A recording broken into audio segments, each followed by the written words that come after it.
หลังจากสงครามในสวรรค์ได้จบลงแล้วลูซิเฟอร์และบริวารของมันก็ได้ถูกเนรเทศออกจากสวรรค์หลังจากนั้นพวกเขาก็ล่อนเล่พเนจรไปทั่วจักรวาลเพื่อล่อลวงชีวิตต่างๆเพื่อให้เห็นอกเห็นใจพวกมันในการเฮ็ดสงครามต่อสู้พระเจ้าในเวลาเดียวกันพระเจ้าก็รู้สึกวางเปล่าในพระทัยของพระองค์เพราะว่าได้สูญเสียลูซิเฟอร์และเทวดาที่หลงผิดนั่นไปหลังจากนั้นพระบิดาพระบุตรและพระวิญญาณบริสุทธิ์ก็ได้กลับคืนสู่งานที่พระองค์ทรงโปรดปรานหลายนั่นก็คืองานในการเนรมิตสร้างพระเจ้าพระบิดาพระบุตรและพระวิญญาณบริสุทธิ์ได้ตัดสินใจสร้างโลกใหม่ที่เต็มไปด้วยสิ่งมหัศจรรย์อย่างล้นเหลือโลกหน่วยใหม่นี้จะเป็นโลกที่พิเศษหลายเพราะว่าผู้ที่พระเจ้าจะสร้างให้อาศัยอยู่โลกหน่วยนี้จะถูกสร้างมาในพระสัญลักษณ์ของพระเจ้าพระเจ้าได้ทรงมอบทุกสิ่งทุกอย่างในโลกหน่วยนี้ให้อยู่ภายใต้การดูแลและการปกครองของมนุษย์ในต้นเดิมนั้นพระเจ้าได้ทรงเนรมิตสร้างแผ่นดินและสรรพทุกสิ่งในท้องฟ้าพระเจ้าได้สร้างโลกหน่วยใหม่ขึ้นอย่างมหัศจรรย์สิ่งใหม่ๆที่ประทับใจและน่าตื่นเต้นก็ได้เกิดขึ้นมาทุกวันของการทรงสร้างในวันที่3พระเจ้าได้สั่งและต้นไม้พืชพักต่างๆที่มีความสวยงามก็ได้เกิดขึ้นมีทั้งหลายรูปหลายสี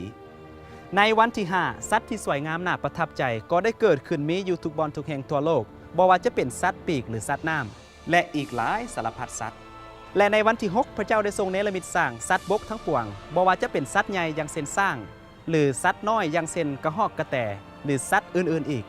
และพวกเขาก็อยู่น้ำกันด้วยความสงบสุขกลมเกลี่ยวนอกจากสัตว์แล้วพระเจ้ายังได้ทรงสร้างมนุษย์ในวันที่6นี้พระผู้เป็นเจ้าได้เอาดินมาปั้นเป็นรูปคนและเป่าลมหายใจใส่หูดังให้มีชีวิตผู้ปั้นนั้นก็กลับกลายเป็นคนที่มีชีวิตจิตใจต่อมาพระผู้เป็นเจ้าได้ทรงสร้างสวนขึ้นแห่งหนึ่งในเอเดนทางทิศตะวันออกเมื่อสร้างแล้วก็ทรงเอาคนที่พระองค์ได้ปั้นนั้นมาอาศัยอยู่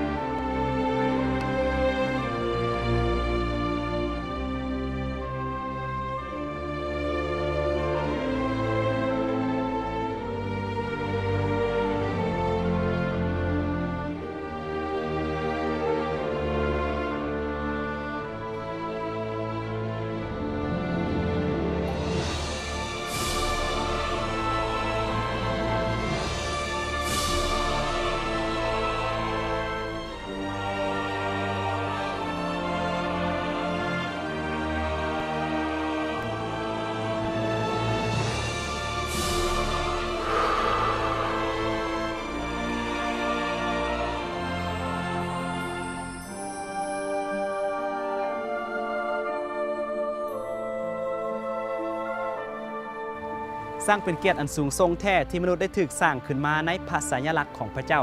มีอิสระในการนึกคิดในการปากการเว้าและในการเบิ่งแย้งตัวเอง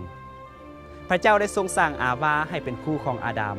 ในตอนนั้นมนุษย์บ่ฮู้ว่าตนกำลังเปื่อยกายอยู่นี่ก็อาจจะเป็นเพราะว่าก่อนที่พวกเขาได้เฮ็ดบาปสง่าราศีและแสงสว่างของพระเจ้าได้เป็นเสื้อผ้าของพวกเขาอาดัมและเอวาได้อาศัยอยู่ในสวนเอเดนอันสวยสดงดงามอย่างบ่มีทิฏฐิมีความสุขสบาย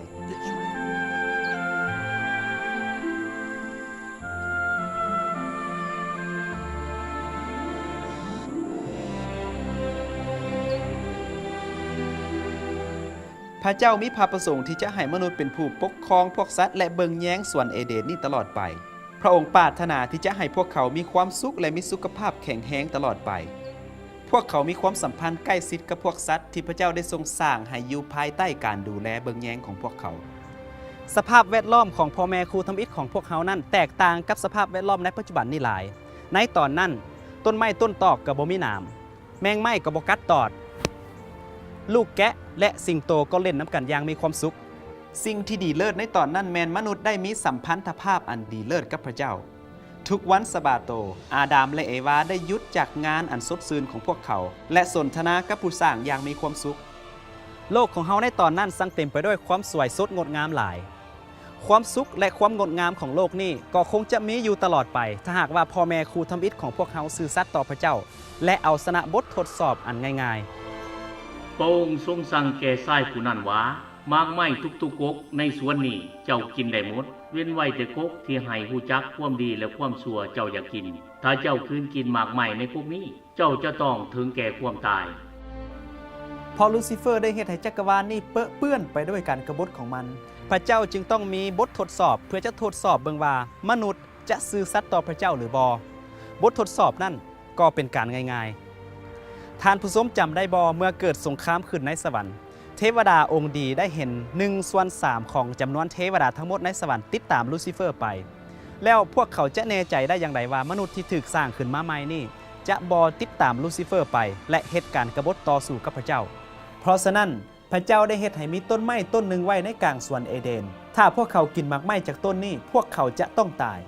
การผ่านบททดสอบอันง่ายๆนี่จะเป็นการแสดงว่าอาดัมกับเอวามีความจงรักภักดีต่อพระเจ้าและเชื่อมั่นในพระองค์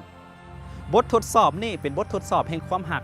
พระเยซูได้ทรงกล่าวไว้อยู่ในโยฮันบทที่14ข้อ15ว่าถ้าทานทั้งหลายรักเฮาทานก็จะถือรักษาข้อบัญญัติของเฮา